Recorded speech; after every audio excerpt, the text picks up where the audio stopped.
There is a book that has been quietly circulating among seekers, mystics, and students of the deeper truths of life for well over a century now. It does not announce itself with fanfare. It does not clamor for attention. And yet once it finds you, once its ideas take root in the soil of a prepared mind, it changes the way you see everything. The universe, the mind, the self, the unseen forces that shape the visible world. That book is the Kybalion, published in 1908 by a group known only as Three Initiates.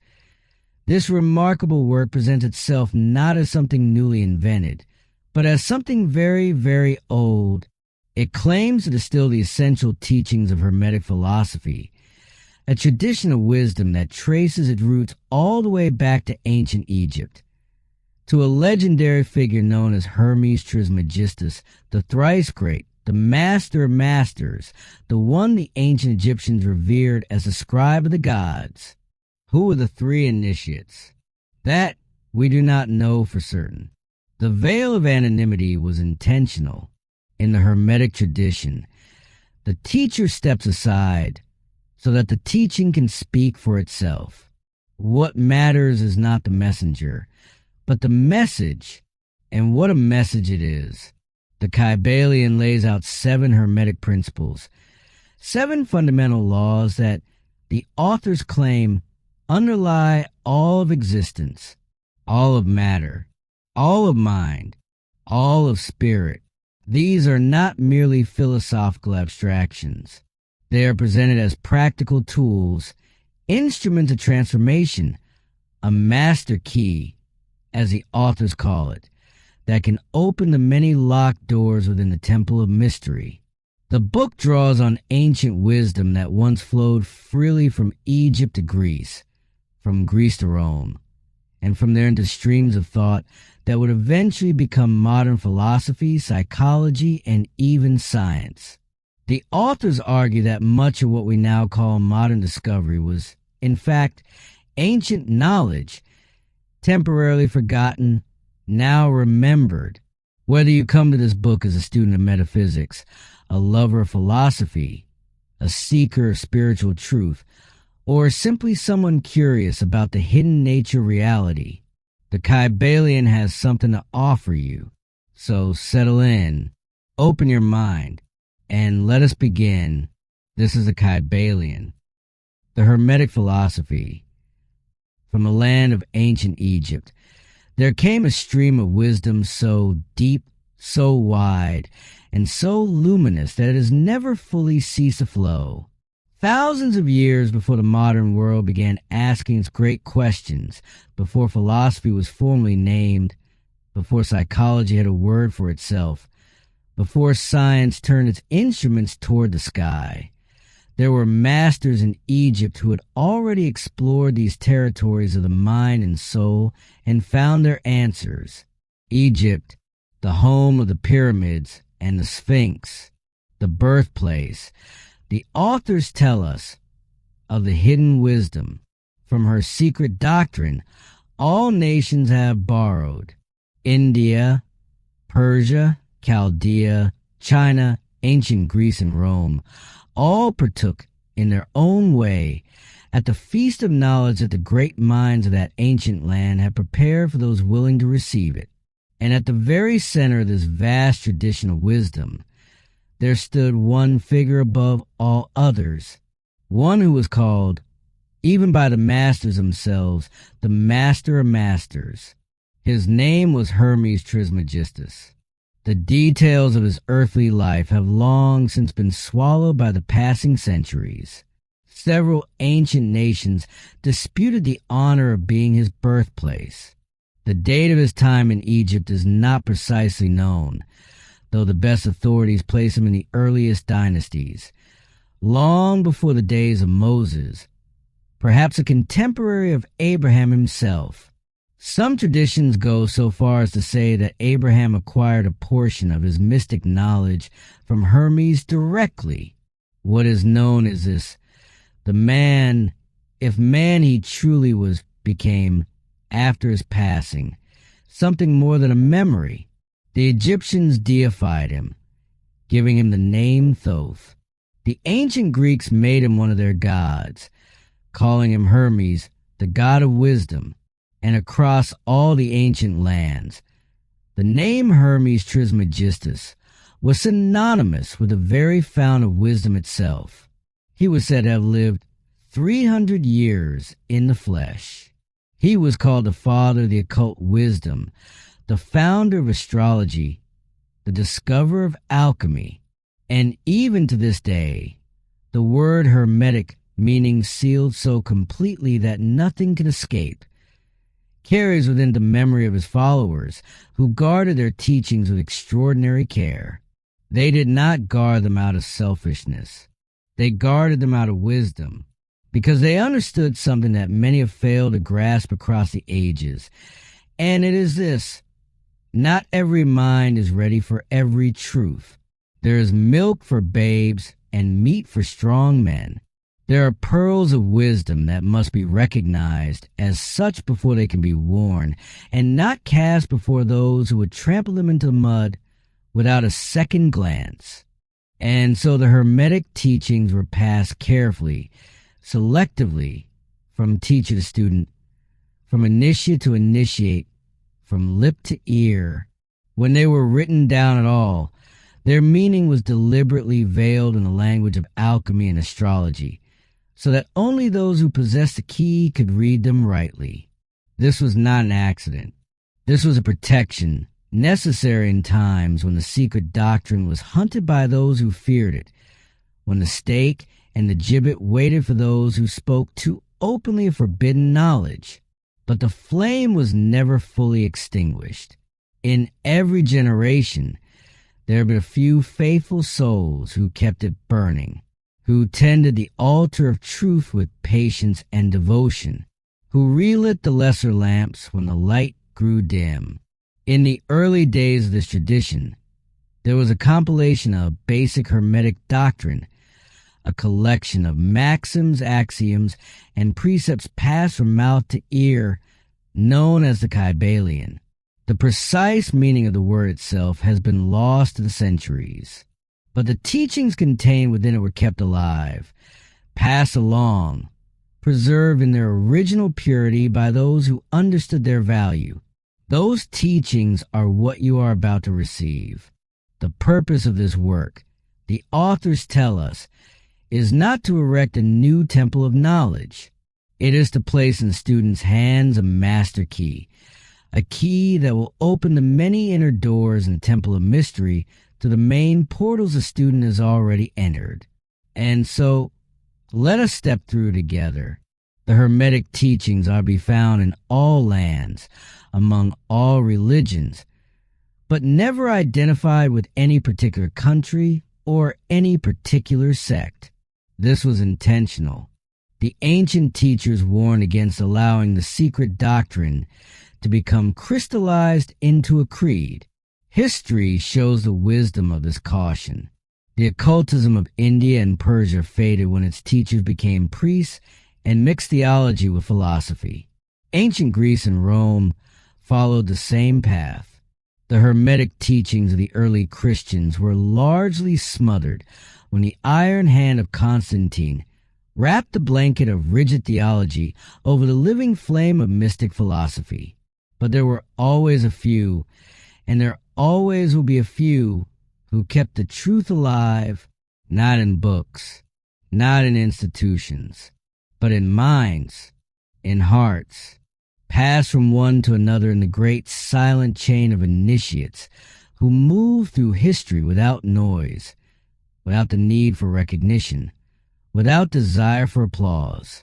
And now that chain reaches you, where fall the footsteps of the Master, the ears of those ready for his teaching open wide.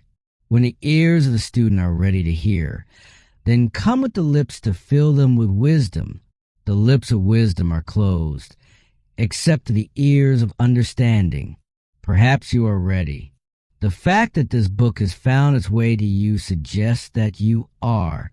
Let us continue. The 7 Hermetic principles. The principles of truth are 7, and he who knows these, understandingly, possesses the magic key before whose touch all the doors of the temple fly open. Those are the words of the Kybalion itself, and they are not offered lightly.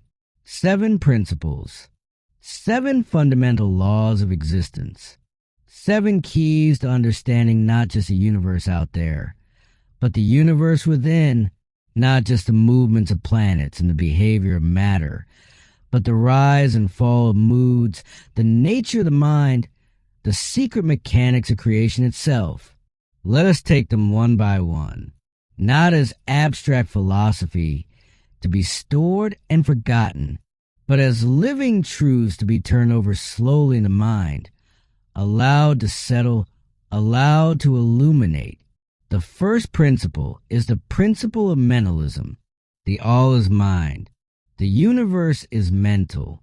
This is a foundation upon which everything else rests. The Hermetic teachers tell us that the substantial reality underlying all outward manifestations, everything we call matter, energy, phenomena, life, is in its deepest nature mind. Not mind as we ordinarily experience it in our small human way, but an infinite, universal, living mind. A mind so vast, so all-encompassing, so beyond our ordinary categories, that the authors give it simply the name the all. The universe, in this view, is not a collection of dead mechanical objects bumping into each other in an empty void. It is a mental creation. It exists within the mind of the all, just as a dream exists within the mind of the dreamer. And we, you, me, every living being, we live and move and have our being within that infinite mind.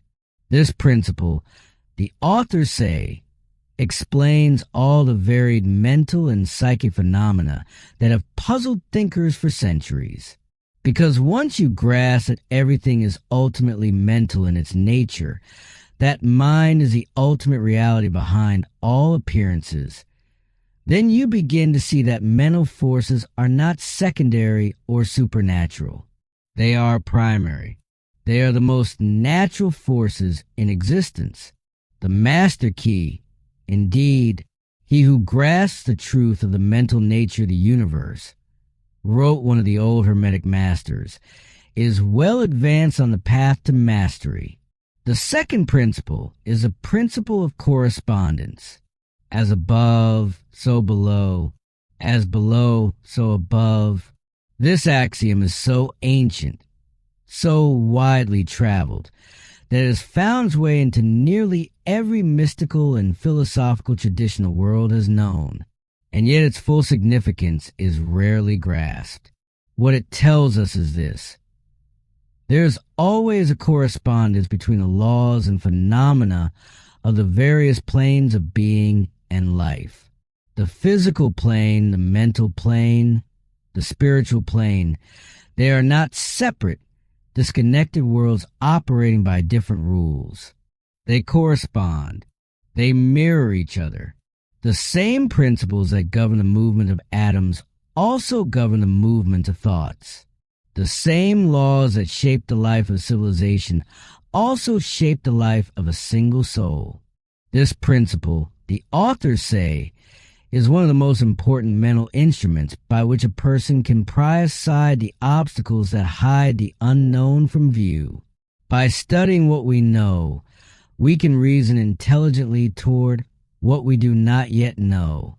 By studying ourselves, we can begin to understand the cosmos. Studying the monad, we understand the archangel. As above, so below. As below, so above. The third principle is the principle of vibration. Nothing rests. Everything moves. Everything vibrates. Modern science arrived at this conclusion after centuries of investigation. The Hermetic teachers taught it thousands of years before a single laboratory existed. Everything is in motion, from the smallest corpuscle to the largest sun, from the densest matter to most refined thought. All is in vibration, and the differences between the various manifestations of matter, energy, mind, and spirit result largely from varying rates of vibration. The higher the vibration, the higher the position in the scale of being. The lower the vibration, the denser and more material the manifestation. Spirit, at the very highest pole of vibration, moves at such an infinite rate of intensity that it practically appears to be at rest, just as a rapidly spinning wheel appears motionless. At the other end of the scale, the grossest forms of matter vibrate so slowly that they too appear still. But between these poles, millions upon millions of varying degrees of vibration, every mental state, every emotion, every thought, every mood, all are vibrations specific, measurable in their way, capable of being changed. He who understands the principle of vibration, said one of the old writers, has grasped the scepter of power. The fourth principle is the principle of polarity. Everything is dual. Everything has poles. Everything has its pair of opposites. Like and unlike are the same. Opposites are identical in nature, but different in degree. Extremes meet. All truths are but half-truths. All paradoxes may be reconciled. This is a principle that explains the great paradoxes that have perplexed humanity for as long as minds have grappled with questions of existence. Heat and cold, are they opposites? They appear to be, but look at a thermometer. Where exactly does heat end and cold begin? There is no such line. They are not truly opposites. They are the two poles of a single thing, with every conceivable degree between them. The same thing we call heat at one end of the scale, we call cold at the other. They are the same phenomenon, differing only in degree. Light and darkness, large and small, hard and soft, sharp and dull, positive and negative, love and hate, love and hate. Two mental states that seem utterly unlike each other. And yet the Hermetic teachers point out that between love and hate, there are countless degrees. There is deep love and mild like and mild dislike, and strong dislike and fierce hate. And there's a middle point where one shades so gradually into the other that even the person experiencing it cannot say precisely which side of the line they are on, because there is no line. There is only a scale. And on that scale, love and hate are the two poles of the same thing. And this means something profound and practical. It is possible by a deliberate act of will, by the art the Hermetists call mental alchemy, to change the vibrations of hate into vibrations of love, to transmute one mental state into another, to change one's polarity in the language of the teaching.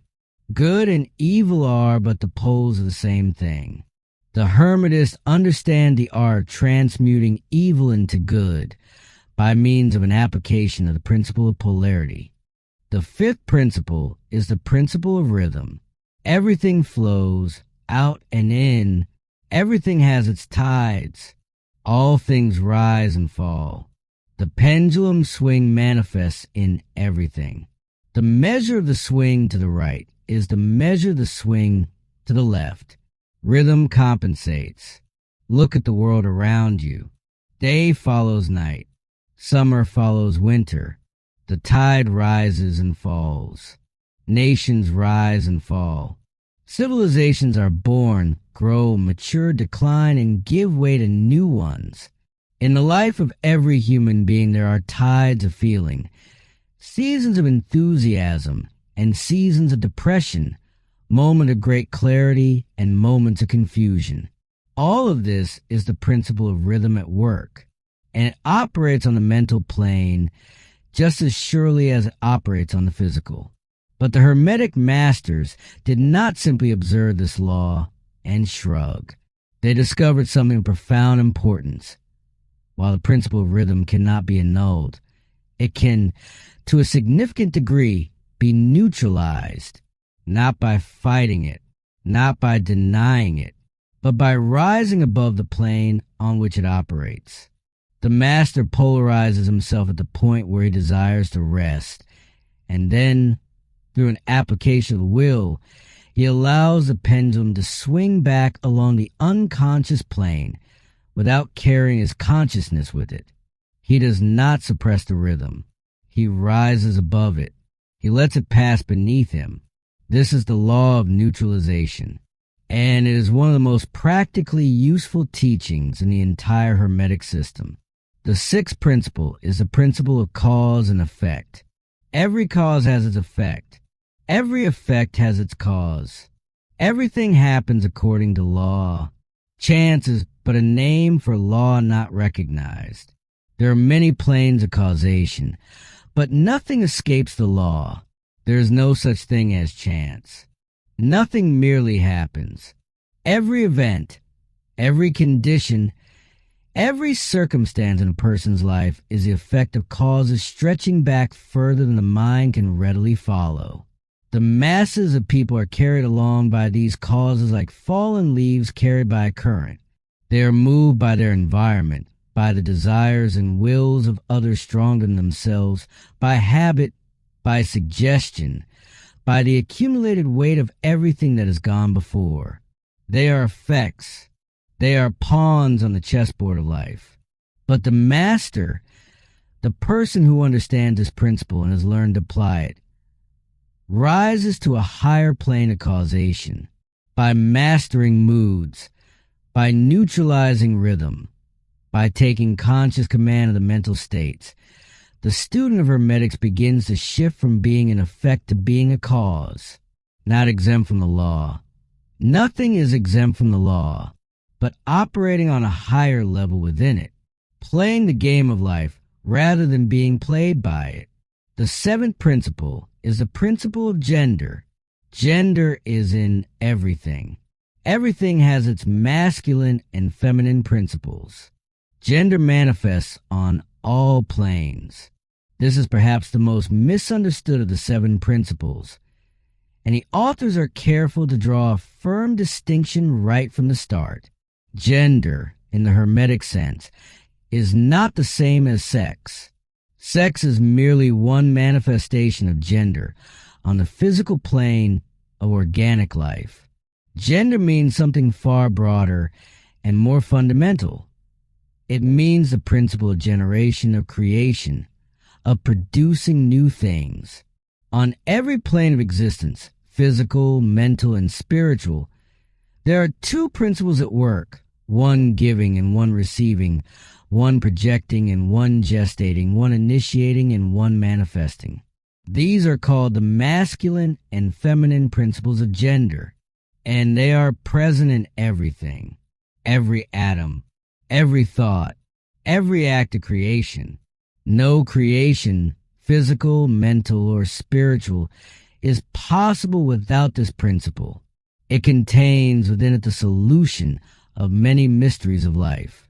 These, then, are the seven Hermetic principles, seven windows through which the mind can begin to see the universe as it truly is, not as a collection of accidents and isolated events, but as a lawful, orderly, beautiful, and ultimately mental creation, operating according to principles that can be understood, applied, and used for the advancement of the individual soul. The principles of truth are seven, and he who knows these, understandingly, possesses the magic key, mental transmutation. The Hermetists were the original alchemists, the original astrologers, the original psychologists.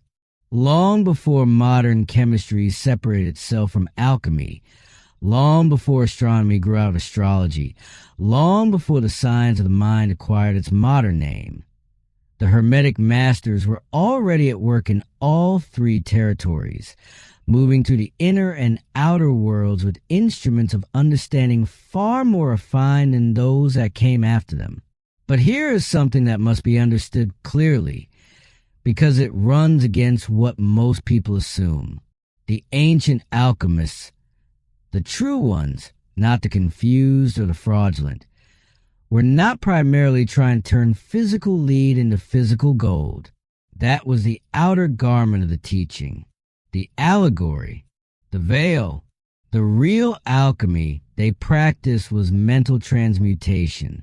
Transmutation is the art of changing one thing into another, and mental transmutation is the art of changing mental states, conditions, forms, vibrations into others.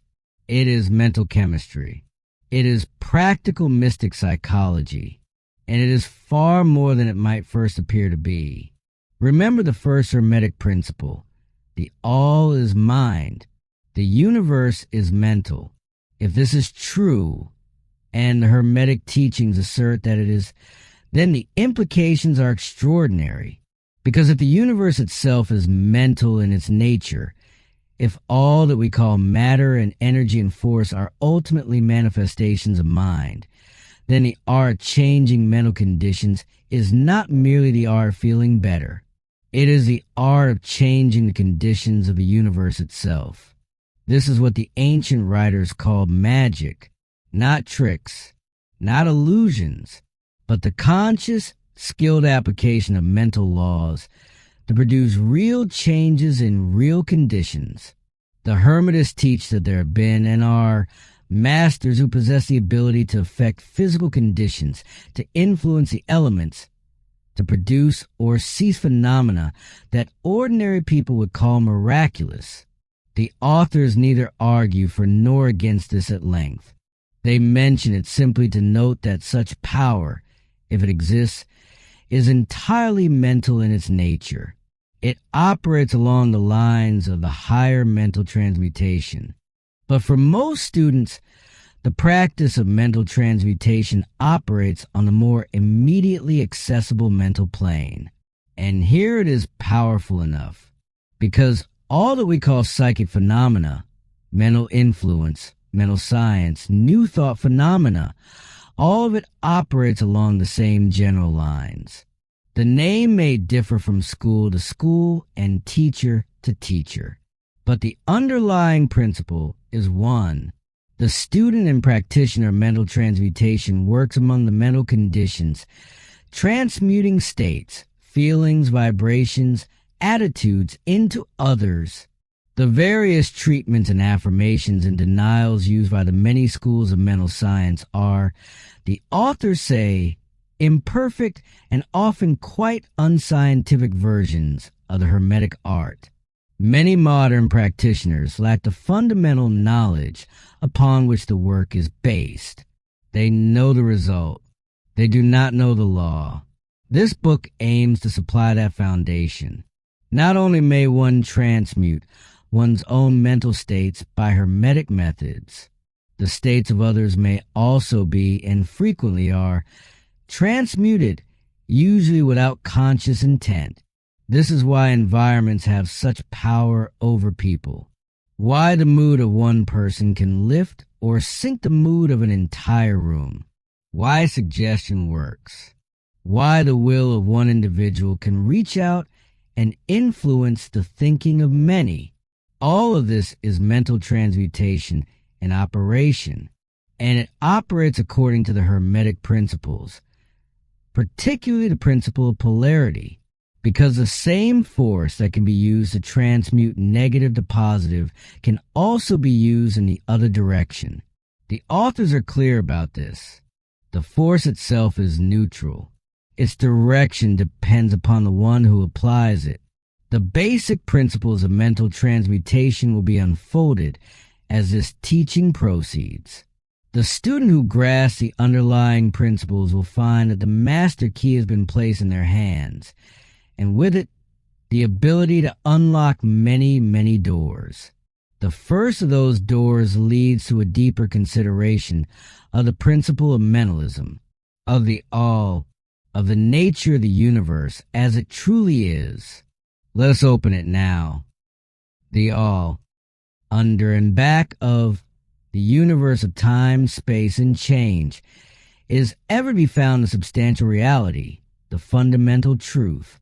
The authors pause here to offer some careful definitions. Substance means that which underlies all outward manifestations. The essence, the essential reality, the thing in itself. Substantial means actually existing, being the essential element, being real. Reality means a state of being real, true, enduring, valid, fixed, permanent, actual. Now consider the world as we ordinarily encounter it. What do we see? Change. Constant, unceasing change. Nothing stands still. Everything is becoming, shifting, flowing. The very instant a thing reaches its peak, it begins to decline. Matter changes form. Energy transforms. Emotions rise and fall. Nations grow and crumble. Stars are born and eventually go dark. Nothing endures but change itself. And here a thinking person must pause. If everything we observe is changing, if nothing in the observable world is permanent, then there must be something underneath all of this change that is permanent.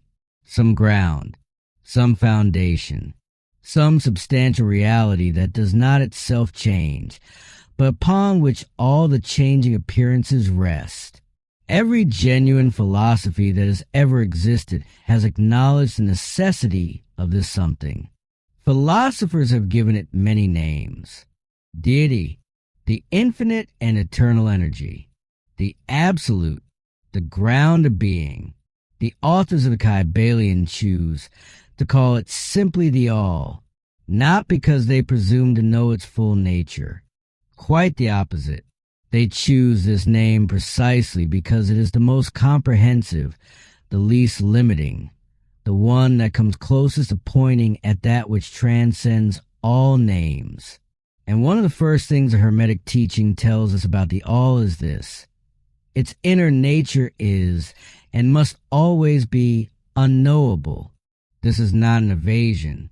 It is a logical necessity. For only the all itself can comprehend its own nature. Any attempt by a finite mind to fully understand the infinite is like an attempt by a single wave to comprehend an entire ocean.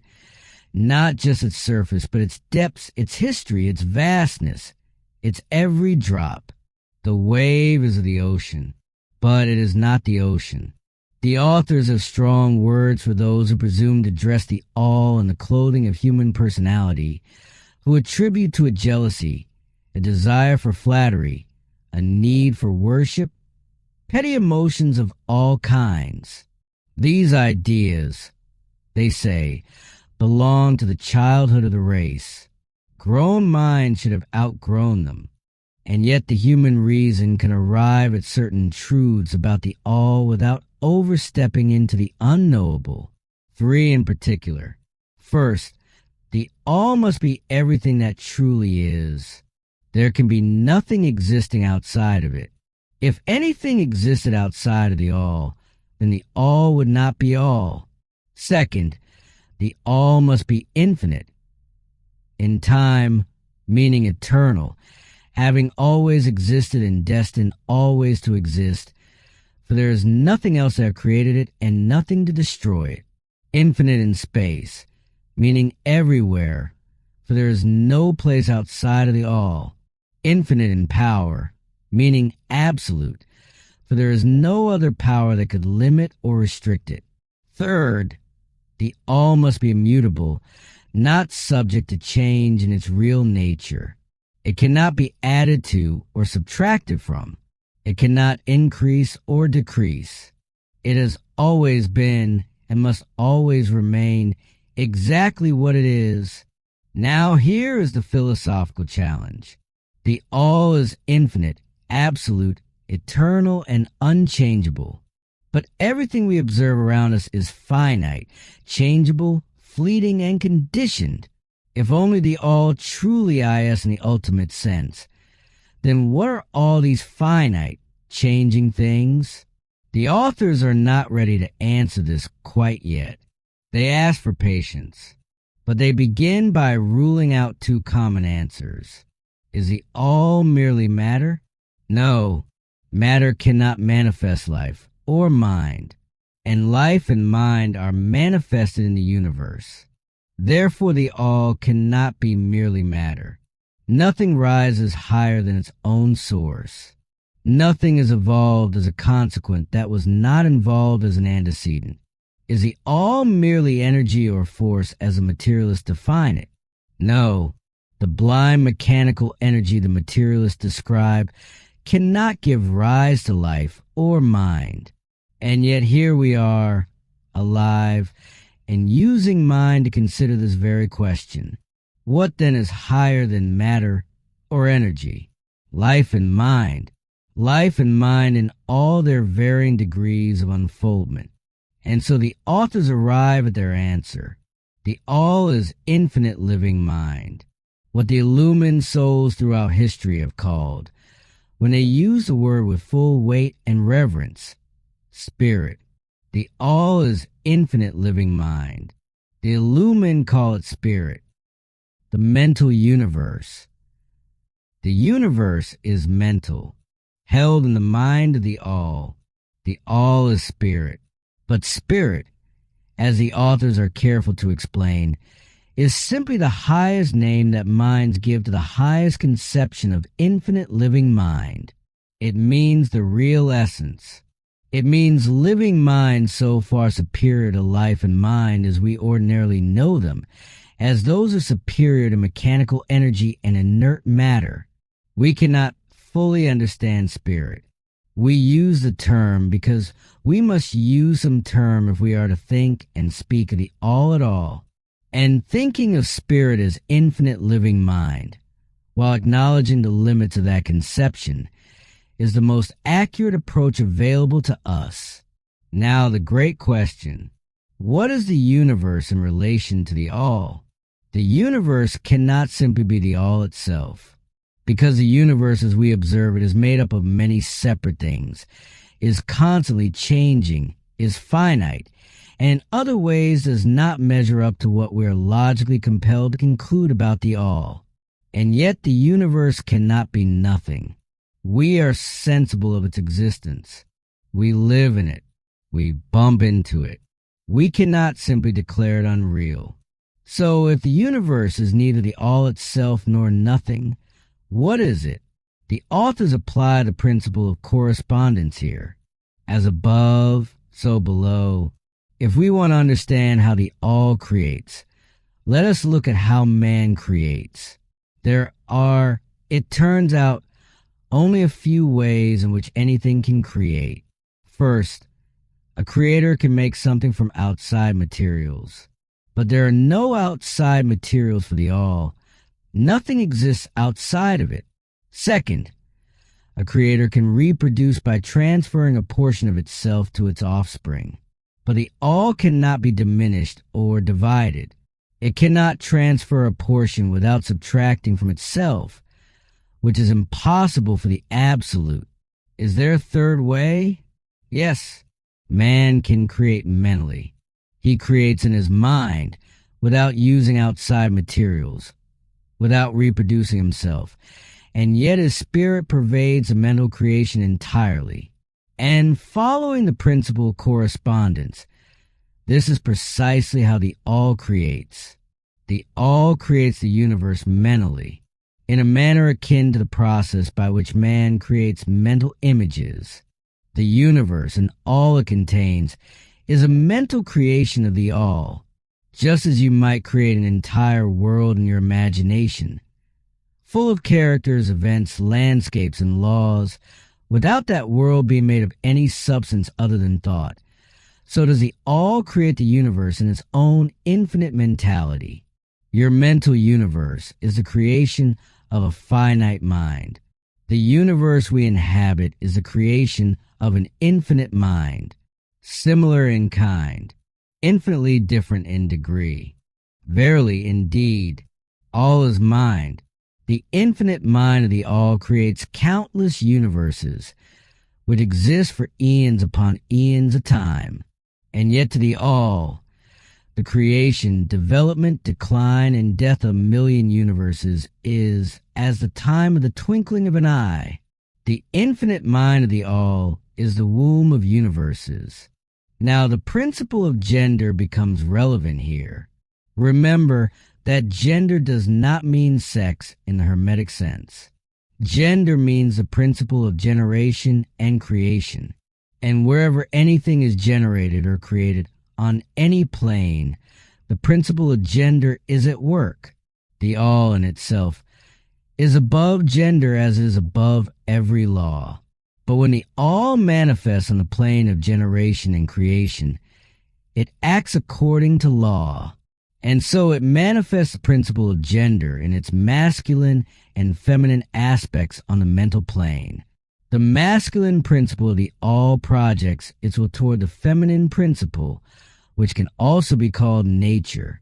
And the feminine principle takes that will and begins the actual work of evolving the universe from the simplest centers of activity onward to man, and then on and on still higher, all according to well-established and firmly enforced laws. If you prefer older language, the masculine principle is God the Father. The feminine principle is nature, the universal mother, from whose womb all things have been born. And always remember, the all is one. The two aspects are aspects of manifestation within that one. Now you, as a student, might find it helpful to look at this principle through the principle of correspondence as it applies to your own mind.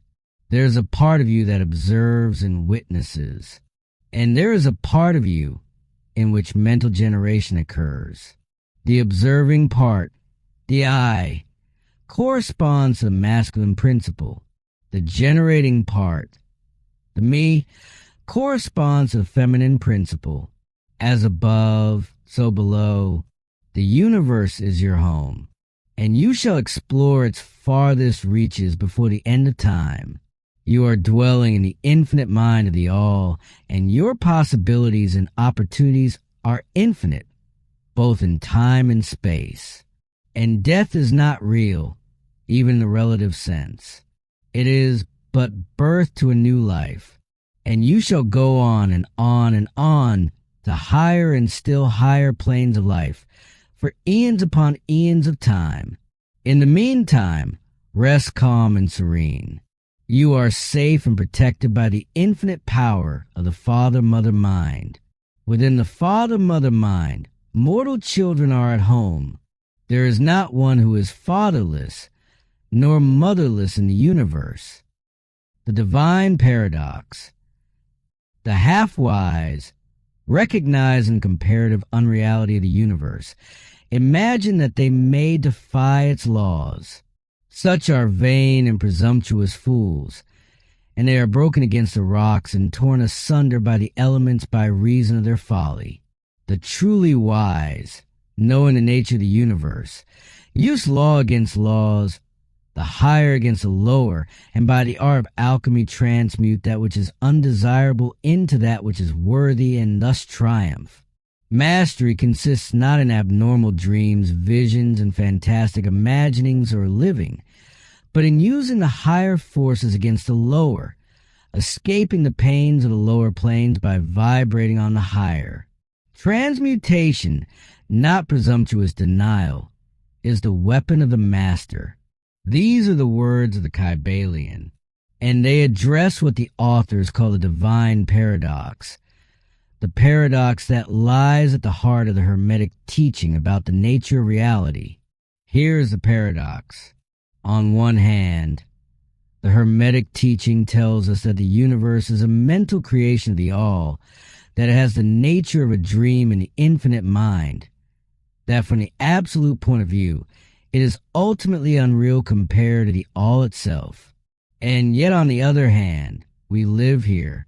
We stub our toes on furniture that is very much present.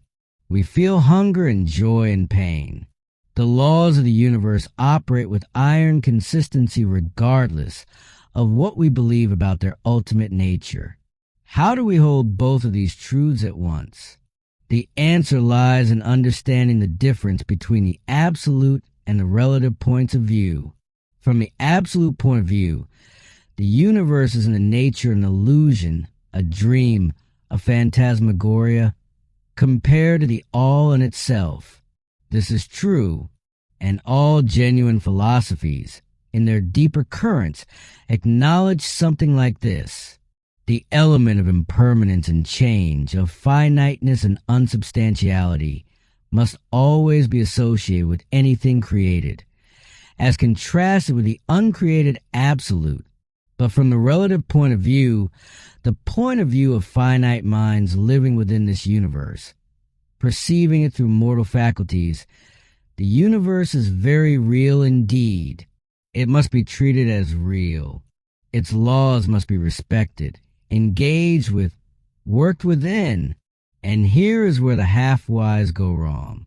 Some people hear the Hermetic teaching that the universe is mental, that it is ultimately a kind of dream in the mind of the all, and they leap to the conclusion that they can simply ignore its laws. That matter is an illusion, and they need not concern themselves with it. That consequences are not real. That they can live as though the ordinary laws of cause and effect do not apply to them. These people, the authors say bluntly, are broken against the rocks. They stumble about like sleepwalkers, making no progress, eventually forced into a rude awakening by the very laws they chose to ignore. The opposite error is equally mistaken. Some people become so absorbed in the material reality of the universe, so convinced that what they can see and touch is all there is, that they never lift their gaze to the higher planes at all. They are equally limited, though in a different direction. The wise path lies between these two errors.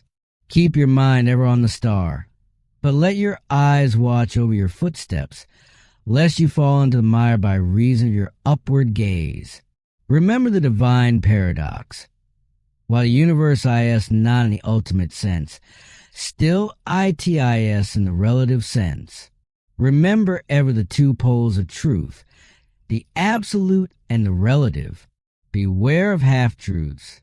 Matter is none the less matter to us while we dwell on the plane of matter, even though we understand to be, at a deeper level of analysis, aggregations of vibrating force.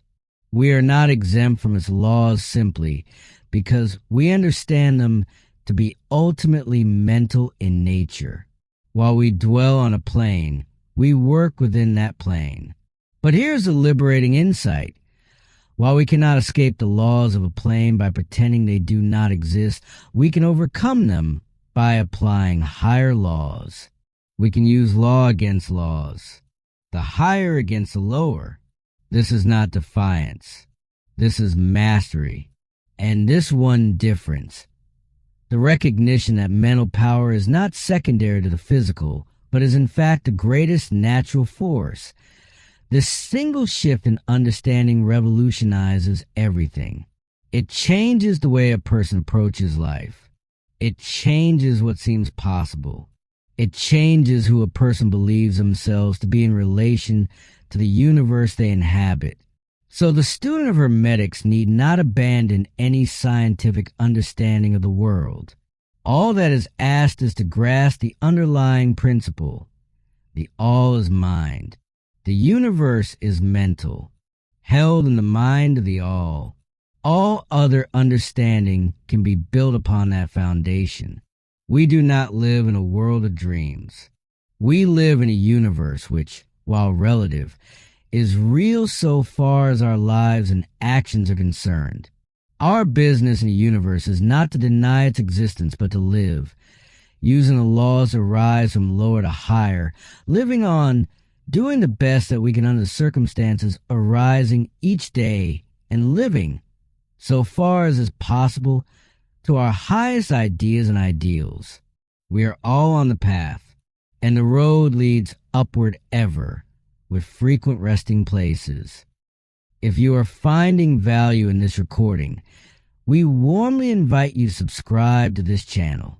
There is much more to come, more classic wisdom, more timeless teachings, more of the great books that have quietly changed lives for generations. Hit that subscribe button and come back for more. Now, let us continue with the Kybalion. The all in all.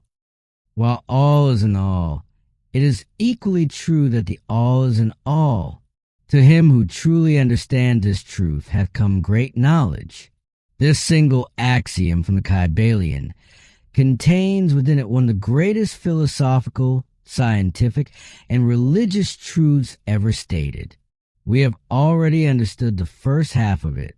All is in the all. The universe and everything it contains is held within the infinite mind of the all. The way a dream is held within the mind of the dreamer. This we have examined. This we have followed through its implications. But now the other half. The all is in all. The Hermetic teaching is that the all is immanent in its universe, remaining within, inherent in, abiding within every part, particle, unit, or combination within the universe. Not distant, not aloof, not looking on from some far remove, but present, vitally, intimately present, within every single thing that exists. The authors use a beautiful illustration to convey this. Consider an author who creates characters in a novel. Those characters exist solely within the author's mind, and yet the author is, in a sense, immanent in each of those characters. Every character possesses the author's spirit, the author's intelligence, the author's life. Without the author's continued mental engagement, the characters have no existence at all. Their entire vitality comes from the author's immanent presence. Shakespeare's Hamlet exists within Shakespeare's mind, and yet Shakespeare is present within Hamlet. The spirit of the character comes from and is sustained by the spirit of its creator. This is an imperfect illustration, as the authors themselves acknowledge, because it describes finite minds creating in finite ways. But the principle is the same.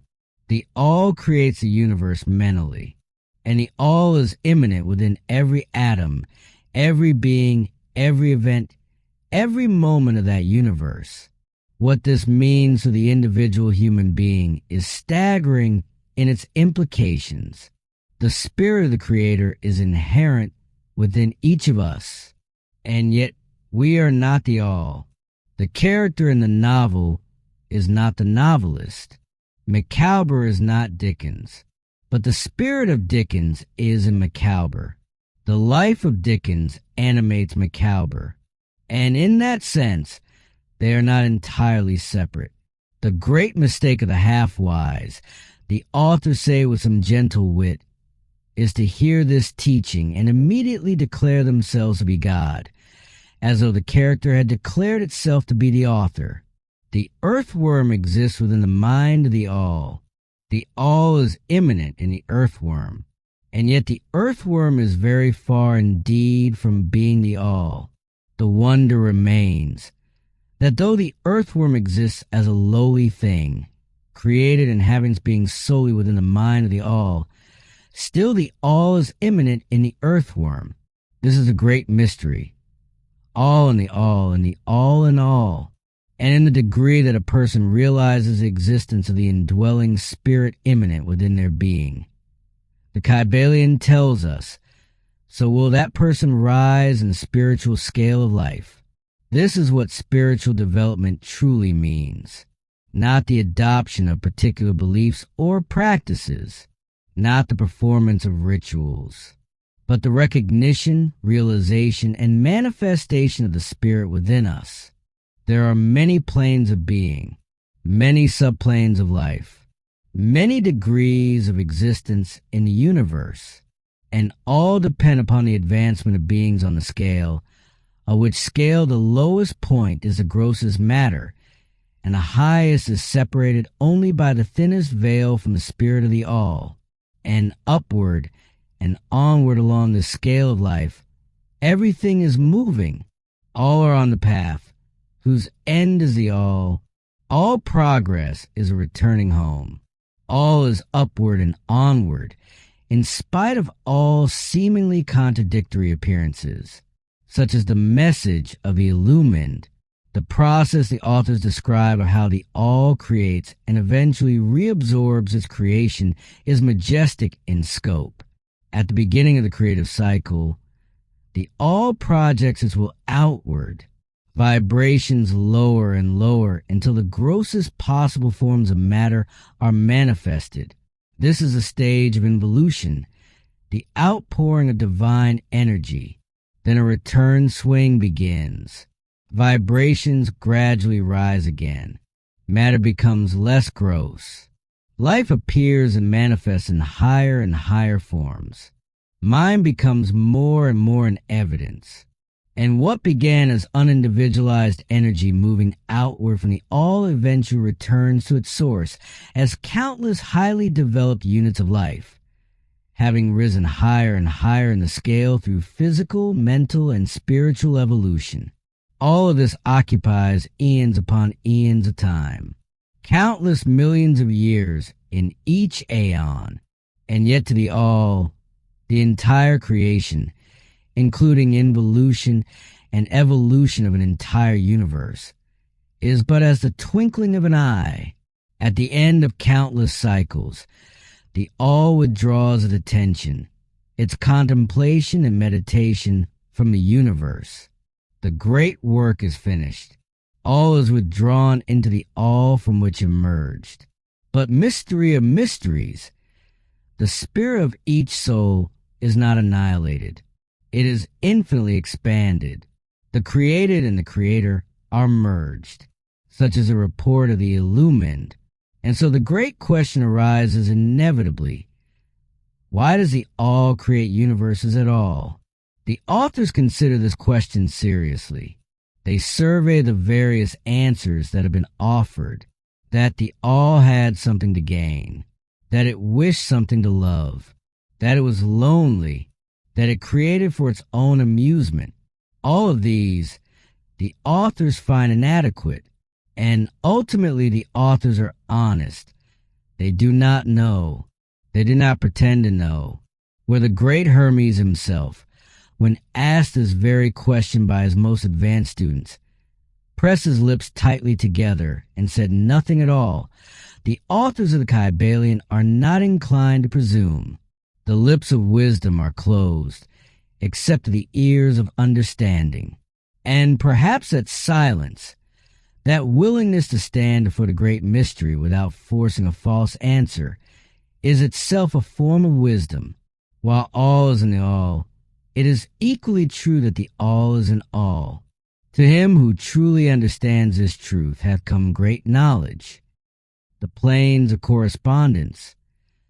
As above, so below. As below, so above. The great second Hermetic principle.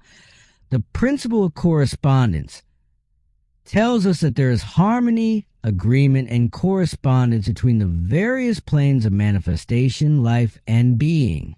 This is not a merely poetic assertion. It is a statement about the structure of the universe. And in this chapter, the authors take us into that structure in detail for the purpose of thought and study. The Hermetic philosophy considers the universe to be divided into three great classes of phenomena known as the three great planes: the great physical plane, the great mental plane, the great spiritual plane.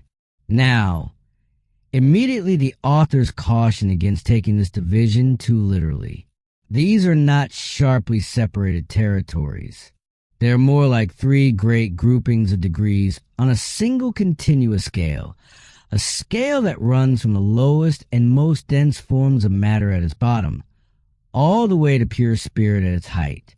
The planes shade into each other. There is no hard line where the physical ends and the mental begins, or where the mental gives way to the spiritual. And there is something even more fundamental to understand about what these planes are. The Hermetists identify what they call a fourth dimension, a dimension of vibration. Everything vibrates. Everything. But things do not all vibrate at the same rate or in the same manner. And the degrees of vibration constitute the degrees of measurement on what the authors call the scale of vibrations. The higher the degree of vibration, the higher the plane, and the higher the manifestation of life. A plane, then, is not a place, not a region you could point on a map, but it is also not merely a state of mind in the ordinary sense. It is a degree of vibration, a level on the scale, and life at each level of vibration operates according to the laws appropriate to that level.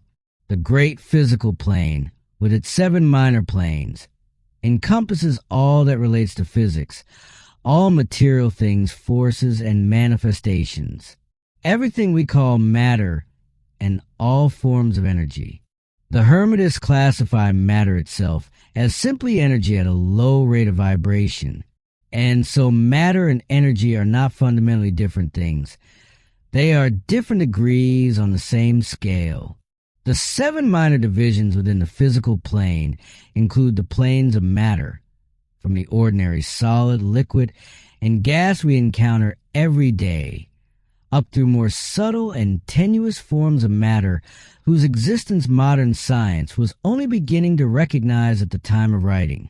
They include the plane of ethereal substance, that connecting link between matter and energy that science has long postulated, as well as the planes of energy, from familiar forces like heat, light, electricity, and magnetism, up to what the authors call nature's finer forces. Higher forms of energy not yet discovered by science, but called into operation in mental phenomena. And finally, at the very heights of the physical plane, a form of energy so highly organized that it bears the characteristics of life, available only to beings of the spiritual plane, and utterly unthinkable to ordinary human minds. The great mental plane encompasses those forms of living things that we ordinarily encounter, along with others less familiar. Its 7 minor planes run from the plane of mineral mind, a level of consciousness and vitality that most people will be startled to attribute to minerals, but which occultists have long recognized, to the planes of plant mind and animal mind, to the plane of human mind at its heights.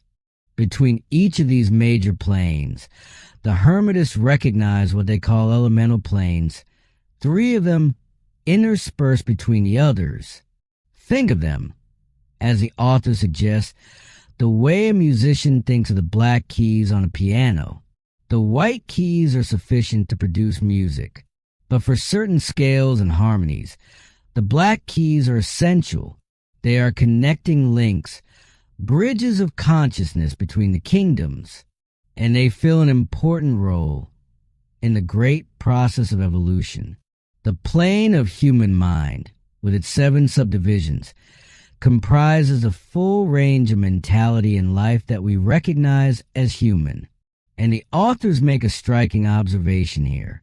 The average person today occupies approximately the 4th subdivision of the plane of human mind.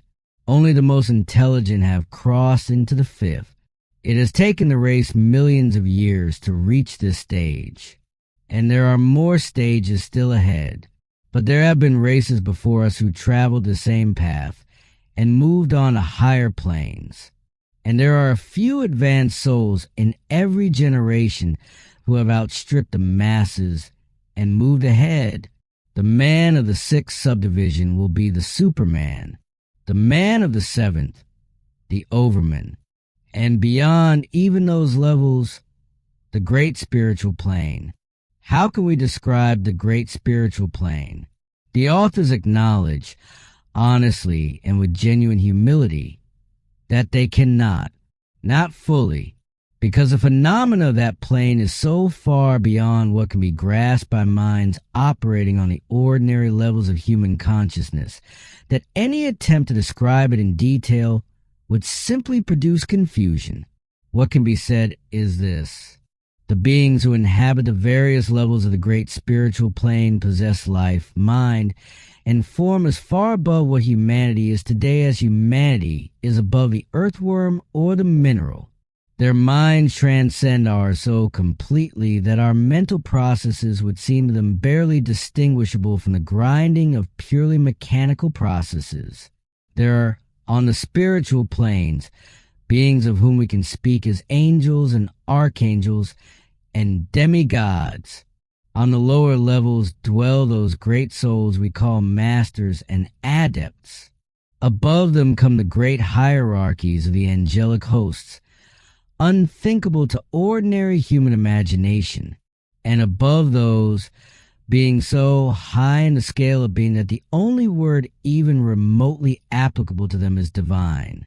Many of these beings take a deep and active interest in the affairs of the universe. Their occasional interventions in human affairs have given rise to countless legends, beliefs, religions, and traditions throughout all of human history. They have superimposed their knowledge and power upon the world, again and again, all under the law of the all. And yet even the highest of these advanced beings exists merely as a creation of, and within, the mind of the all. They are not the all. They are, as the authors describe them with touching beauty, the elder brethren of the race, advanced souls who have outstripped their fellows, and who have foregone the ecstasy of absorption by the all in order to help the race on its upward journey along the path. Now, whether we are considering the physical, mental, or spiritual plane, all 7 Hermetic principles are in full operation on each of them. This is the significance of the principle of correspondence. As above, so below. As below, so above. The principle of mental substance applies on all planes, for all are held in the mind of the all. The principle of correspondence manifests on all planes, for there is harmony between each. The principle of vibration manifests on all planes. In fact, the very differences that constitute the planes arise from vibration. The principle of polarity manifests on each plane. The principle of rhythm manifests on each plane. The principle of cause and effect manifests on each plane. The principle of gender manifests on each plane. As above, so below. As below, so above. This centuries-old Hermetic axiom embodies one of the great principles of universal phenomena. Vibration, nothing rests. Everything moves. Everything vibrates. This is a third Hermetic principle, and it bears revisiting in depth because it is one of the most practically useful of all the 7. The Hermetic teachers enunciated this truth thousands of years before modern physics arrived at its own version of the same conclusion through the entirely different pathway of experiment and observation. Everything in the universe is in constant motion and vibration, and the differences between the various manifestations of the universal power, between matter and spirit, between thought and stone, between despair and joy, are due entirely to the varying rate and mode of vibrations. Even the all itself manifests a constant vibration, but at such an infinite degree of intensity and rapidity that it may practically be considered as being at rest, just as a wheel spinning fast enough appears stationary to the watching eye. Spirit is at one end of the pole of vibration. The grossest form of matter is at the other end. Between these two poles, millions upon millions of different rates and modes of vibration.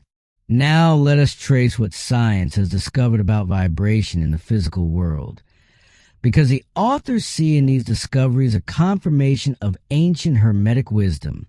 Science teaches that all matter manifests vibrations arising from temperature or heat. All particles of matter are in circular movement. The planets revolve around suns. The molecules of which matter is composed are in constant vibration and movement around each other. Those molecules are composed of atoms, which are likewise in constant movement. The atoms are composed of corpuscles, what we call electrons today, which are in a state of rapid motion, revolving around each other, manifesting a very rapid state and mode of vibration. And so we see that all forms of matter manifest vibration in accordance with the Hermetic principle. Light, heat, magnetism, electricity. Science teaches that these are forms of vibratory motion. They are not separate, unrelated phenomena. They are all vibration, manifesting at different rates and modes. The Hermetic teaching goes further than modern science has followed. Even now, the teaching holds that there exists what might be called an ethereal substance, a connecting link between matter and energy of extreme tenuity and elasticity, pervading universal space, serving as a medium for the transmission of waves of vibratory energy. The authors offer an illustration that is as vivid as it is instructive. Imagine a wheel, top, or rotating cylinder. Set it turning slowly. You can see it clearly and no sound is produced. Increase the rate of rotation. A low growl begins. Increase it further. The growl rises to a note. Higher still, another note. Higher and higher, through all the notes of the musical scale, until the vibration moves beyond the range of the human ear. Silence again, but not because the wheel is still, because the vibrations are too rapid for the ear to register. Continue increasing the rate. Perception of heat arises. Then visible light begins to appear, a dull reddish color, deepening, brightening, moving through orange, yellow, green, blue, indigo, violet, and then disappearing again as the vibrations surpass what the human eye can perceive. Then invisible rays appear. Then electrical and magnetic phenomena. Then the molecules begin to disintegrate. The atoms separate into corpuscles. The corpuscles disappear into what the authors call ethereal substance. And the Hermetists teach that if vibrations were continually increased, the object would mount up to successive states of manifestation, through the various mental stages, and then onward spiritward, until it would finally re-enter the all, which is absolute spirit. This is not merely poetic metaphor. It is the Hermetic map of the entire scale of existence. Now comes the part of this principle that is most directly and immediately relevant to every person who is reading or hearing these words. The Hermetic teaching holds that all manifestations of thought, emotion, reason, will, desire, or any mental state or condition are accompanied by vibrations. A portion of those vibrations are thrown off in the mind and tend to affect the minds of other persons by what the authors call induction. This is the principle underlying telepathy, mental influence, suggestion, and all the forms of the action and power of mind over mind. Every thought and emotion has its corresponding rate and mode of vibration, and by an effort of will, by one's own or by that of others, these mental states may be reproduced, just as a musical tone may be reproduced by causing an instrument to vibrate at a certain rate, just as a color may be reproduced by a corresponding rate of vibration. Mental states are not vague, ungraspable things. They are, in their way, as specific and reproducible as notes of music. And this means that by understanding the principle of vibration, as applied to mental phenomena, a person may polarize their own mind to any degree they wish, gaining a degree of control over mental states, moods, and conditions that would otherwise seem impossible. By raising the rate of mental vibration, one rises toward higher states of mind. By allowing it to fall, one sinks toward lower states. And by understanding this, a person can begin to work consciously with their mental life rather than simply being at the mercy of whatever vibration happens to sweep through them on a given day.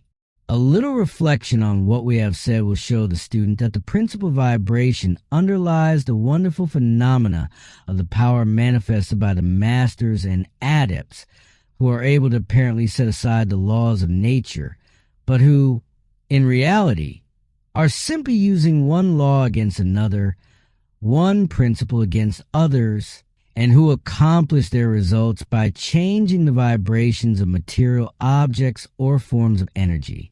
He who understands the principle of vibration has grasped the scepter of power. Polarity. Everything is dual. Everything has poles. Everything has its pair of opposites. Like and unlike are the same. Opposites are identical in nature, but different in degree. Extremes meet. All truths are but half-truths. All paradoxes may be reconciled. We encountered the principle of polarity earlier in our overview of the 7 principles, but now the authors explore it in full, and it is rich enough to deserve that exploration. The 4th Hermetic principle embodies the truth that all manifested things have 2 sides, 2 aspects, 2 poles, a pair of opposites, with manifold degrees between the 2 extremes. Man has always recognized something like this intuitively. All truths are but half-truths. Every truth is half false. There are 2 sides to everything. There's a reverse side to every shield. These expressions are so common that we barely notice them anymore. The Hermetic teaching simply gives them their fullest possible meaning. The difference between things that seem diametrically opposed to each other is merely a matter of degree. Opposites are identical in nature, differing only in degree, and the pairs of opposites may be reconciled. Spirit and matter, the teachers begin, are but the 2 poles of the same thing, the intermediate planes being merely degrees of vibration. The all and the many are the same, differing merely in degree of mental manifestation. On the physical plane, heat and cold are identical in nature, the difference being merely a matter of degrees. The thermometer shows many degrees of temperature, the lowest called cold, the highest called heat. But where exactly does heat end and cold begin? The question has no answer, because there is no such point. The higher of any 2 degrees is always warmer. The lower is always colder. There is no absolute standard. It is all a matter of degree. Light and darkness, large and small, sharp and dull, positive and negative, all are poles the same thing, with every conceivable degree between them. East and west. Travel far enough east, and you find yourself approaching what would be called west from your starting point. Travel far enough north, and you find yourself traveling south. The poles meet. The extremes touch. Good and bad are not absolute. What is called good at one end of the scale is simply less good than the thing higher up on the same scale, and that thing is more good than the thing just below it. There is no absolute fixed point of good and no absolute fixed point of evil. All is relative. All is a matter of degree on a single scale. And on the mental plane, this is where the teaching becomes most practically powerful. Love and hate are the 2 poles of the same thing. This seems at first counterintuitive. Love and hate feel like opposite worlds. But consider carefully. Between the poles of love and hate, there are countless degrees. Deep love, affectionate love, mild fondness, neutrality, mild dislike, strong dislike, fierce hate, and somewhere in the middle, a region so faint that the person experiencing it cannot say whether they like or dislike the object of their feeling, because the difference is too small to clearly name. Love and hate are terms applied to the two poles of the same thing. And what this means is what the Hermetic teachers consider the greatest practical importance. It is possible to change the vibrations of hate into the vibrations of love in one's own mind and in the minds of others. This is what they call the art of polarization, and it is one of the central practices of mental alchemy. Things belonging to different classes cannot be transmuted into each other, but things of the same class, things that share the same scale, may have their polarity changed. Love never becomes east or west or red or violet, but love may and often does turn into hate, and hate may be transformed into love by changing polarity. Courage may be transmuted into fear, and fear into courage. Hard things may be rendered soft. Dull things may become sharp. Take the fearful person. By raising mental vibrations along the line of fear-courage, not by attacking the fear directly, but by concentrating upon the opposite pole, the courage in the scale, that person can fill themselves with the highest degree of courage and fearlessness. The slothful person, polarizing along the lines of activity, can become energetic and vital. This is also how mental influence between persons operates.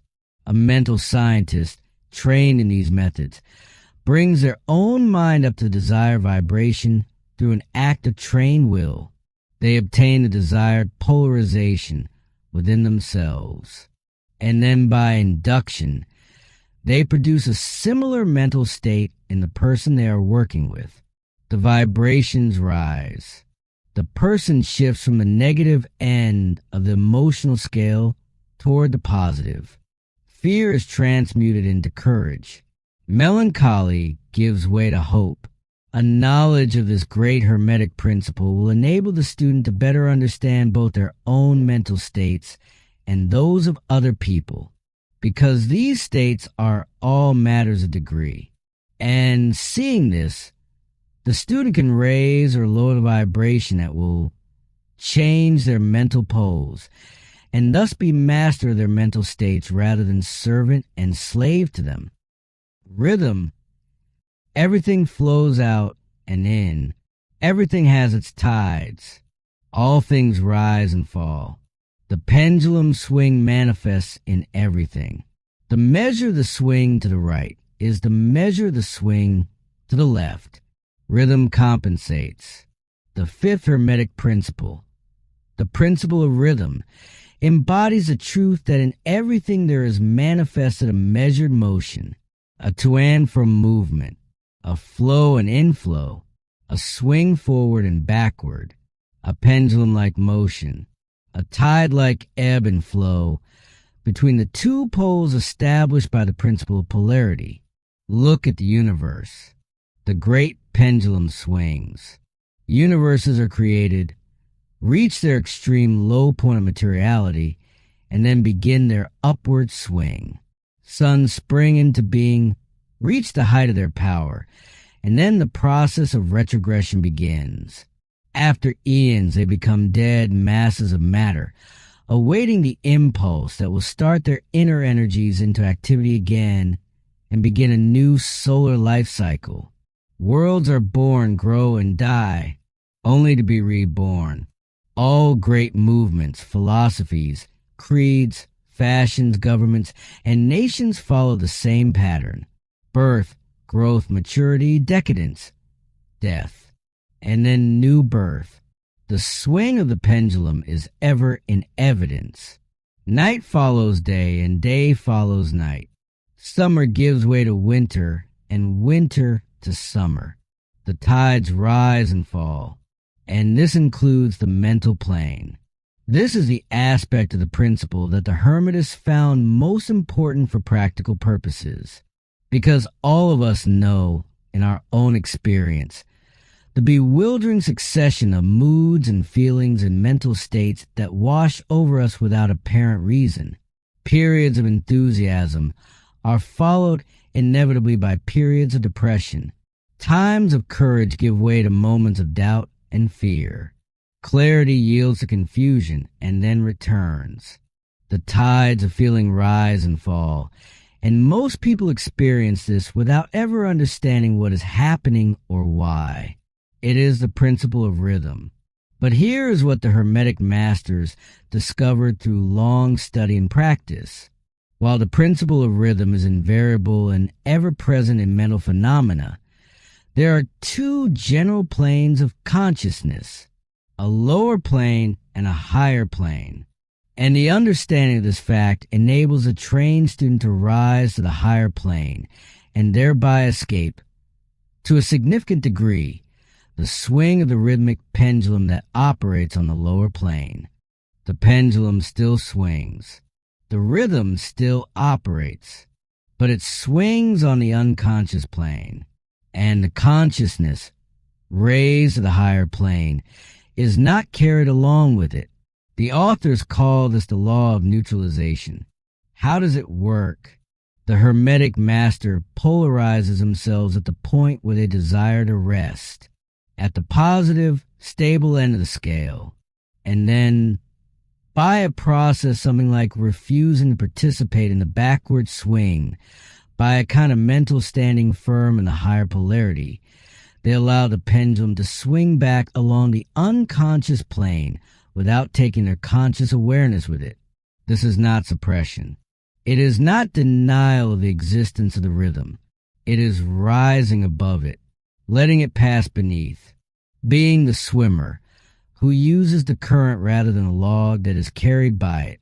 All individuals who have attained any degree of self-mastery do this to some extent, more or less unconsciously. They simply refuse to be swayed by moods and negative mental states. They keep themselves steady. The trained Hermetic student does this consciously and deliberately, with a degree of will and skill that goes far beyond what most people imagine is possible.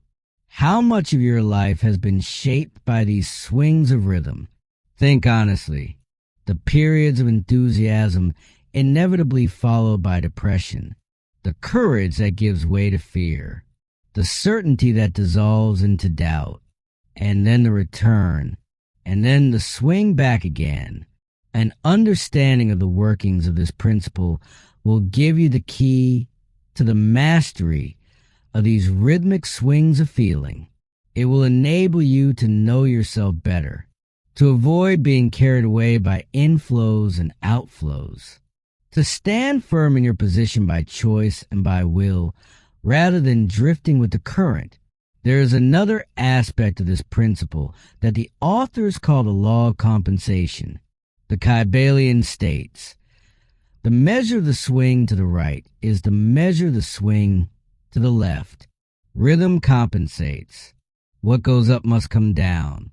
What swings far in one direction must swing an equal distance in the other. This is a law of compensation at work on the physical plane, and the Hermetists teach that operates with equal consistency on the mental plane. The person who enjoys keenly is subject to keen suffering. The person who feels little pain is capable of feeling little joy. The rich possess things the poor lack, and the poor possess things beyond the reach of the rich. What one gains in one area, one pays for in another. The balance is always struck. The law of compensation is always in operation. And yet the Hermetists also teach something that transforms this law from something merely to observe into something that can be worked with. The advanced student, through the practice of neutralization, can escape to a great degree the swing toward pain. By rising to the higher plane of the ego, much of the experience that comes to those dwelling on the lower plane is avoided altogether. The pendulum ever swings, but we may escape being carried along with it. Causation. Every cause has its effect. Every effect has its cause. Everything happens according to law. Chance is but a name for law not recognized. There are many planes of causation, but nothing escapes the law. The sixth Hermetic principle, the principle of cause and effect, embodies the truth that law pervades a universe, that nothing happens by chance, that what we call chance is simply the name we give to causes existing but not recognized or perceived by us. That phenomena is continuous, without break or exception. The principle of cause and effect underlies all scientific thought, ancient and modern. And while there have been many disputes about the details, the underlying principle that every effect has a cause has been accepted as correct by virtually every thinker worthy of the name in every age. To think otherwise would be to take the phenomena of a universe from the domain of law and order and surrender it to chaos. There is no such thing as pure chance. What we call chance is simply an expression relating to obscure causes. Causes we cannot perceive, causes we do not understand. The word chance comes from a root meaning to fall, as in a falling of dice. The idea is that the die falls and shows a certain number, without any cause determining which number will show. But a careful examination of any such event reveals the falsity of this. The fall of the die obeys causes as surely and as infallibly as the revolution of the planets. The position of the die in the hand, the angle and force of the throw, the surface of the table, the air currents in a room, and behind each of these causes, further causes stretching back further than the mind can follow. Given the same causes in exactly the same arrangement, the same result will follow without exception. There is always a cause and a because to every event, and the web of causation is vast beyond imagining. A man has 2 parents, for grandparents, 8 great-grandparents, and in 40 generations, the number of ancestors runs into many millions. So it is with a number of causes behind even the most seemingly trivial event. The bit of soot that passes before your eye traces back through chains of causation too long and complex to fully grasp, to the early period of the world's history when it formed part of a massive tree trunk, which became coal, which burned, which produced a soot that now drifts across your field of vision on its way to other adventures. Every thought we think, every act we perform, every word we speak, each fits into the great chain of cause and effect, and each one sets into motion ripples that travel further than we can imagine. There is no great, there is no small, in the mind that causeth all. Now the authors take up the question of free will. They are careful not to take sides dogmatically. Neither pure free will nor pure determinism captures the full truth. In the Hermetic view, the principle of polarity shows that both are but the 2 poles of the same question, both half-truths. A person may be both free and yet bound by necessity, depending on the meaning of the terms and the height for which the matter is examined. The ancient teaching says, the further the creation is from the center, the more it is bound. The nearer the center it reaches, the nearer free is it. The masses of people are more or less the slaves of heredity, environment, habit, mood, and the wills of those stronger than themselves. They are moved about like pawns on the chessboard of life. They believe themselves to be free because they do what they want to do, but they do not stop to ask, what makes them want what they want? They are being caused. They are effects. They are not yet causes in the fullest sense. But the masters, knowing the rules of the game, rise above the plane of material life. They place themselves in touch with the higher powers of their nature and dominate their own moods, characters, qualities, and polarity, as well as the environment surrounding them. They become movers rather than moved, causes rather than effects, not because they are outside the law. No one is outside the law, but because they are operating from a higher level. The masters obey the causation of the higher planes, but on their own plane they rule and give orders. There is no such thing as chance. we are able to see, with eyes made clear by knowledge, that everything is governed by universal law, that the infinite number of laws are but manifestations of the one great law, the law which is the all, and yet man is not a blind automaton. The Hermetic teaching is that man may use law to overcome laws, and that the higher will always prevail against the lower, until at last a person reaches a stage where they seek refuge in the law itself. And from that vantage point, they look upon the phenomenal laws with serene and understanding wisdom. Gender is in everything. Everything has its masculine and feminine principles. Gender manifests on all planes. The seventh and final Hermetic principle, the principle of gender, is perhaps the most widely misunderstood of all seven, and the authors address that misunderstanding immediately and directly. Gender, in the Hermetic sense, is not sex. Sex is merely one manifestation of gender on the physical plane of organic life. The word gender comes from the Latin root meaning to beget, to procreate, to generate, to create, to produce. It has a much broader and more fundamental meaning than the distinction between male and female living things. Gender, in the Hermetic teaching, refers to the universal principle of generation and creation. The office of gender is solely that of creating, producing, generating, and its manifestations are visible on every plane of phenomena. The authors look first at the physical evidence. At the level of the corpuscles and electrons that constitute the basis of matter, science has found a clear manifestation of what can only be called a gender principle. The formation of the atom is due to the clustering of negative corpuscles around a positive one. The positive corpuscle exerts a certain influence upon the negative corpuscles, causing them to assume certain combinations and thus create or generate an atom. The Hermetic teaching has always identified the masculine principle of gender with the positive pole, and the feminine principle what science calls a negative, or what the authors prefer to call the feminine or cathode pole. And here the authors correct a widespread misimpression. The negative or feminine pole is not weaker, is not less. The so-called negative pole is actually the pole in and through which the generation or production of new forms and energies is manifested.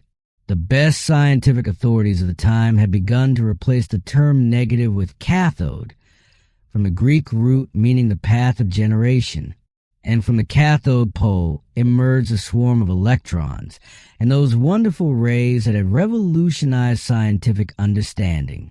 The cathode is the mother principle of electrical phenomena. The feminine principle is not the lesser. It is the generative power. In the union of masculine and feminine corpuscles, the birth of a new atom occurs. The feminine particles vibrate rapidly under the influence of the masculine energy and circle around it. And from that union, a new atom is born, a separate thing, having its own properties, its own characteristics, its own life. From this, in escalating combinations of extraordinary complexity, arise all the very phenomena of light, heat, electricity, magnetism, chemical affinity, and similar phenomena. All of this arises from the operation of the principle of gender on the plane of energy. The masculine principle directs its inherent energy toward the feminine principle, starting the creative processes into activity. But the feminine principle is the one that actually does the creative work. And yet each principle is incapable of operative energy without the assistance of the other. In every organism, both genders are present in some form. There is always the masculine present in the feminine form, and the feminine in the masculine. The Hermetic teachings contain much regarding the operation of the two principles in production and manifestation of various forms of energy. And the principle of gender operates not only on the physical plane, but equally on the mental and spiritual planes. Which brings us to the chapter that follows. Mental gender. Students of psychology who have followed the trends of their field in the years preceding this work were well aware of the debate about the dual nature of a mind. Various thinkers have proposed theories about objective and subjective minds, conscious and subconscious minds, voluntary and involuntary minds, active and passive minds. The terminology differed from school to school, but all of them were pointing at the same underlying reality. The mind seems to have two aspects, two modes of operation, two distinct kinds of activity. The Hermetic student, reading all of this, feels a kind of gentle recognition, because the ancient Hermetic philosophy addressed this phenomenon long ago as an application of the principle of gender to the mental plane. This is what the authors call mental gender. The Hermetic teachers invite their students to do something quite simple but quite profound. Turn your attention inward. Examine your own consciousness carefully. What you find? First, you find a report from consciousness that you exist. I am.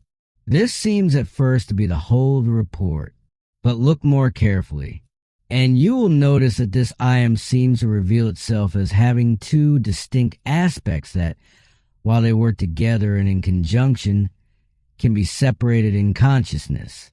There is an I, and there is a me. The me is what most people mistake for their entire self until they look more carefully. The me is composed of feelings, tastes, likes, dislikes, habits, peculiarities, characteristics, all the things that make up personality. The me knows that these emotions and feelings change, that they are born and die away, that they are subject to rhythm and polarity. The me also includes the accumulated knowledge gathered in the mind. It includes, for many people, their consciousness of their own bodies and their physical appetites. Some people's consciousness is so bound up with their bodily nature that they practically live there. But as a person rises in scale of consciousness, they begin to disentangle the me from the idea of the body. They realize the body belongs to the mental part of them, not the other way around. And eventually, through careful and sustained self-examination, a person can learn to set aside the various mental states, emotions, feelings, habits, qualities, and characteristics, to place them in what the authors wryly call the not-me collection of curiosities and encumbrances, as well as valuable possessions. What remains, after this laying aside process, is a self that can be felt clearly in its two aspects. The me, from this elevated vantage point, is felt to be something mental in which thoughts, ideas, emotions, and feelings may be produced. It is the mental womb, as the ancients called it, capable of generating mental offspring. Its powers of creative energy are felt to be enormous, but it seems to be conscious that it must receive some form of energy from either its eye companion or from some other eye before it is able to bring its mental creations into being.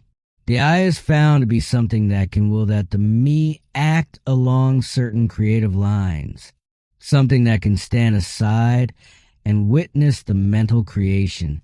The eye can project energy toward the me, a process of willing that the mental creation begin and proceed, and it can then stand aside and watch the me's creative work unfold.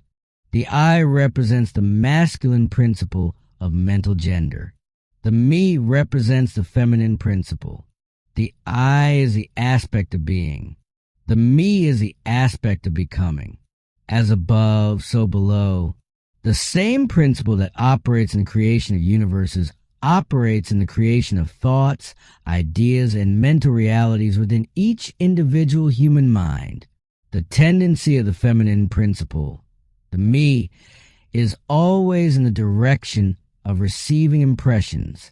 The tendency of the masculine principle, the I, is always in the direction of giving out, expressing, projecting. The me conducts the work of generating new thoughts, concepts, and ideas, including all the work of the imagination. The I contents itself primarily with the work of the will in its varied phases. Without the active aid of the will of the I, the me is apt to rest content with generating mental images that are simply the result of impressions received from outside. It receives and works over the thoughts that others have impressed upon it. But it does not originate. It does not truly create. This, the authors say quietly, is a condition of the majority of people. They employ the masculine principle but little. They are content to live according to the thoughts and ideas instilled into their me from the eye of other minds, stronger minds, more assertive wills. They think thoughts that others have planted. They want what they have been taught to want. They live largely in the feminine principle of mind and allow the masculine principle in which the will resides to remain inactive.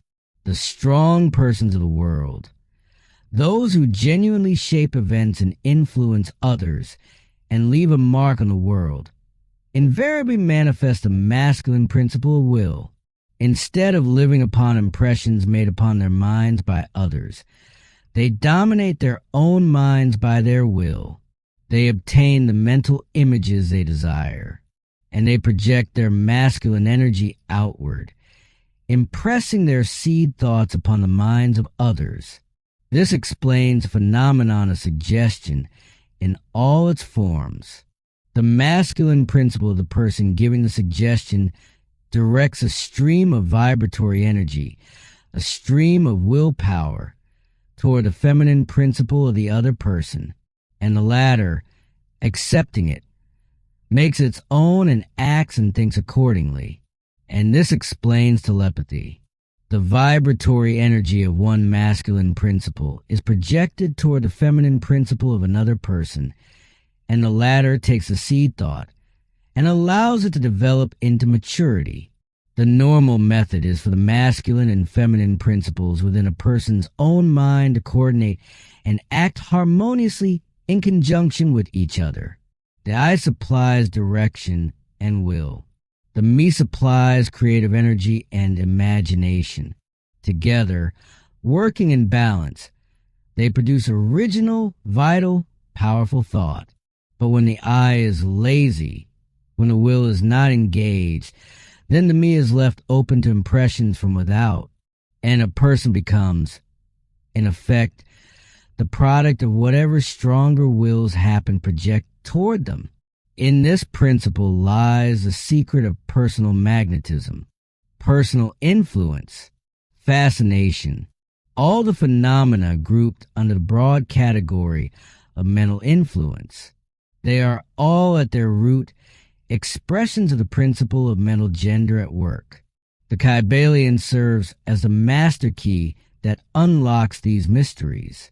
Old light from Egypt, illuminating many dark pages and obscure subjects, not expounding a new philosophy, but furnishing the outlines of a great world-old teaching that makes clear the teachings of others, a great reconciler of differing theories and opposing doctrines. The Hermetic axioms, the possession of knowledge, unless accompanied by a manifestation and expression in action, is like the hoarding of precious metals, a vain and foolish thing. Knowledge, like wealth, is intended for use. The law of use is universal, and he who violates it suffers by reason of his conflict with natural forces. These are the words with which the final chapter of the Kybalion opens, and they are words worth sitting with for a moment before continuing. The Hermetic teachings were never intended to be merely stored away and kept secret. The law of use dwells at the heart of the teaching. Knowledge without use and expression is a vain thing, bringing no good to its possessor or to the world. Beware of mental miserliness, and express into action that which you have learned. With this in mind, the authors offer a collection of Hermetic axioms drawn from the Kybalion, with comments and guidance on their practical application. These are not merely intellectual propositions to be agreed with or disagreed with. They are tools. They are to be practiced. The first axiom: to change your mood or mental state. Change your vibration. This is as simple as it sounds, and as profound as the entire teaching behind it. A mental vibration can be changed by an effort of will in the direction of deliberately fixing the attention upon a more desirable state. Will directs the attention, and attention changes the vibration. The key is the will, not wishing, not hoping, not pretending. Willing, directing the attention deliberately and holding it there. This is a discipline. It requires practice, but every time it is applied, it becomes more available. Every time you succeed in changing your vibration by an act of will, you demonstrate to yourself that it can be done, and the demonstration is worth more than any number of descriptions of the possibility. Cultivate the art of attention by means of the will, and you have solved the secret of the mastery of moods and mental states. The second axiom: to destroy an undesirable rate of mental vibration. Put into operation the principle of polarity and concentrate upon the opposite pole to that which you desire to suppress. Kill out the undesirable by changing its polarity. This is one of the most important of the Hermetic formulas. Remember what we have established. A mental state and its opposite are simply the two poles of one thing. They are the same phenomenon at different degrees, on the same scale. And this means that the most effective way to change an undesirable mental state is not to fight it directly, but to concentrate energy on the opposite pole. You are possessed of fear? Do not waste time and energy trying to destroy the fear. Do not attack it. Do not wrestle with it. Instead, cultivate courage. Pour your attention and your will into the courage end of the scale. And as the vibrations rise toward courage, the fear will simply dissolve. The way darkness dissolves when light is introduced into a room. You do not have to shovel the darkness out. You open the shutters and let in the light. The same principle applies to every negative state. To overcome hate, cultivate love. To overcome laziness, cultivate activity. To overcome doubt, cultivate faith. Concentrate on the positive pole of that same quality, and the vibrations will gradually change from negative to positive, until finally you will become polarized on a positive pole instead of a negative. By changing your polarity, you may master your moods, change your mental states, remake your disposition, and build up character.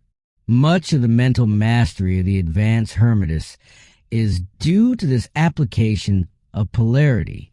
Mind, as well as metals and elements, may be transmuted from state to state, degree to degree, condition to condition, pole to pole, vibration to vibration. True Hermetic transmutation is a mental art. The third axiom: rhythm may be neutralized by an application of the art of polarization. We have already discussed this in the chapter on rhythm, but the practical axiom bears restating here. The principle of rhythm manifests on the mental plane just as on the physical. The bewildering succession of moods, feelings, and mental states that most people experience helplessly are due to the backward and forward swing of the mental pendulum. But the law of neutralization enables a person, to a great extent, to overcome the operation of rhythm and consciousness by rising mentally to the higher plane, by polarizing on the higher self, on the I am pole rather than the pole of personality. One causes a swing of the mental pendulum to manifest on the lower plane, while remaining on a higher plane, above the sweep of the pendulum. You do not destroy the principle of rhythm. That is indestructible. You simply overcome one law by counterbalancing it with another, and thus maintain an equilibrium. The laws of balance and counterbalance are in operation on the mental as well as the physical planes. Stand firm in the statement of being. Allow the pendulum to swing on the lower plane. Do not identify with the swing. Refuse to be carried along by it. The fourth axiom. Nothing escapes the principle of cause and effect, but there are many planes of causation, and one may use the laws of the higher to overcome the laws of the lower. By understanding and practicing polarization, the Hermetist rises to a higher plane of causation and thus counterbalances the laws of the lower planes.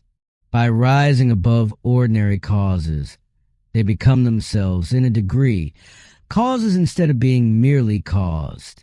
By mastering moods and feelings, by neutralizing rhythm, they escape a great part of the operations of cause and effect on the ordinary plane.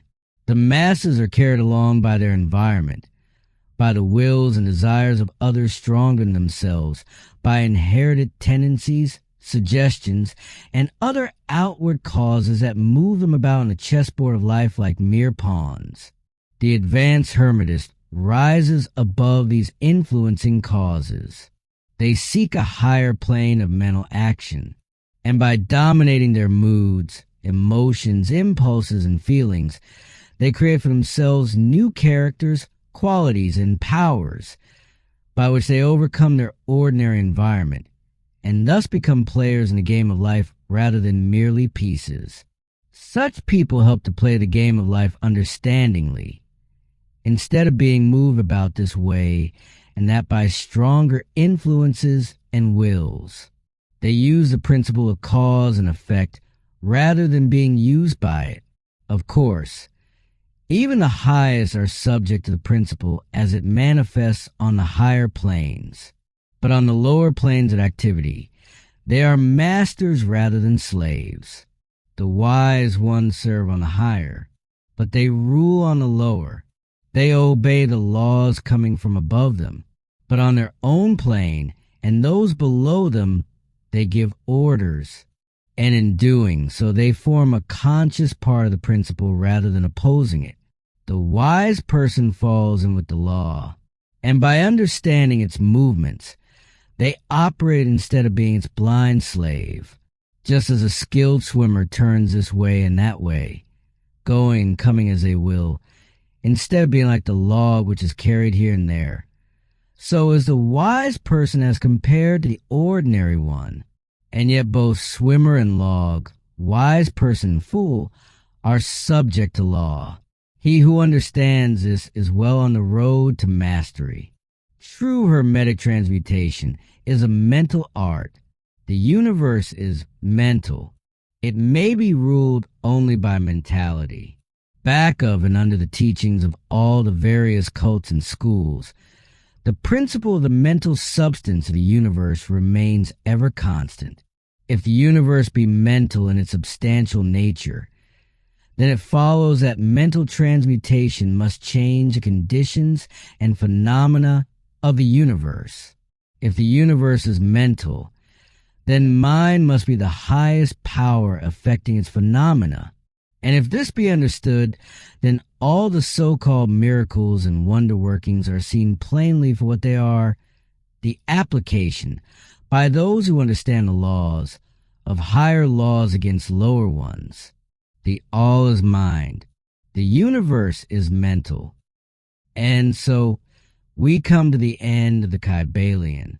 But perhaps, in another sense, we are only beginning what you have received in these pages, in these hours of teaching, is not a finished product to be shelved and forgotten.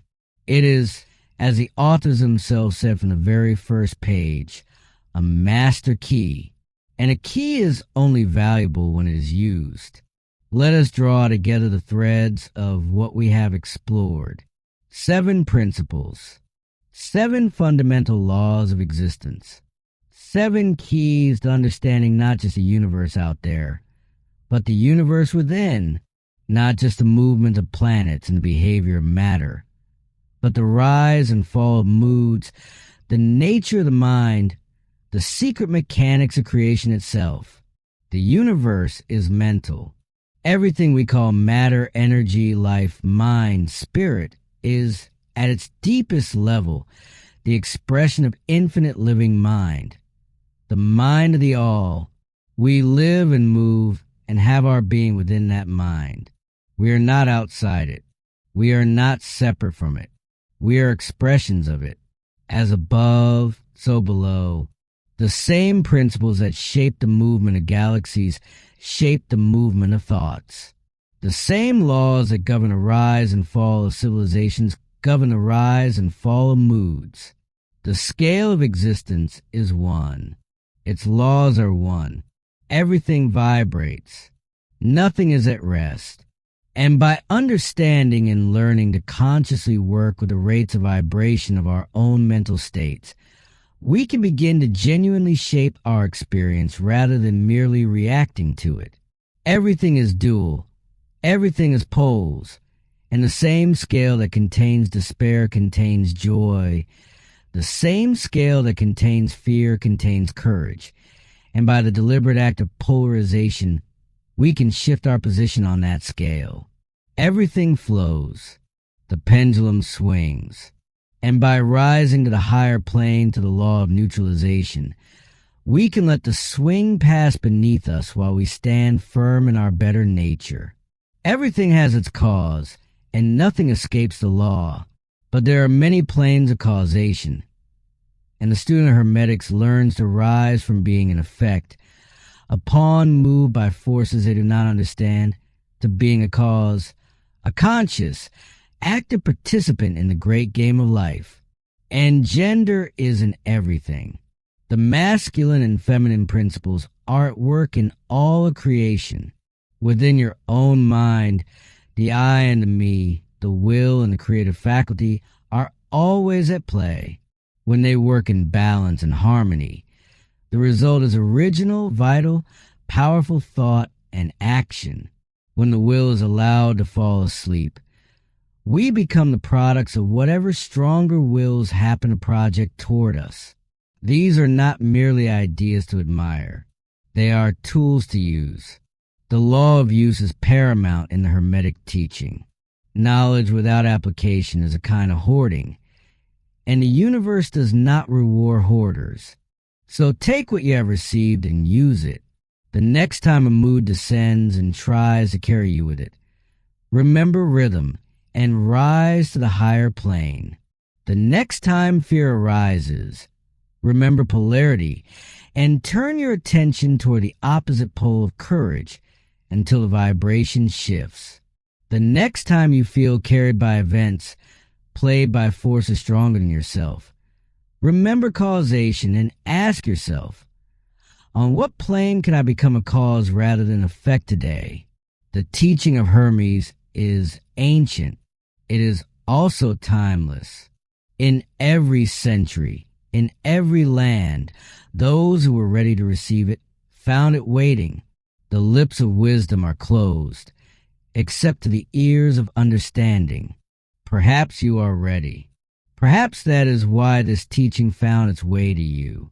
All are on the path, and the road leads upward ever, with frequent resting places, where fall the footsteps of the Master. The ears of those ready for his teaching open wide. When the ears of the student are ready to hear, then come with the lips to fill them with wisdom. You have heard. Now live what you have heard. And as you do, you become another link in that ancient unbroken chain, the quiet chain of those who keep the flame alive, passing it in their own way from hand to hand, so that the perpetual lamp of wisdom never fully goes out. This has been the Kybalion by 3 initiates. May it serve you well on your journey. And if this recording has brought you something of value today, something that resonated, something that gave you a new way of seeing, we warmly invite you to subscribe to this channel. There are many more of these great works waiting to be explored together. More of the timeless literature that speaks to the deeper questions, the richer possibilities, the truer nature of what we are and what we can become. Subscribe and walk with us on this path. We would be glad of your company. Until next time, the lips of wisdom are closed, except to the ears of understanding. May your ears always be open, and may the road lead upward for you, ever and always.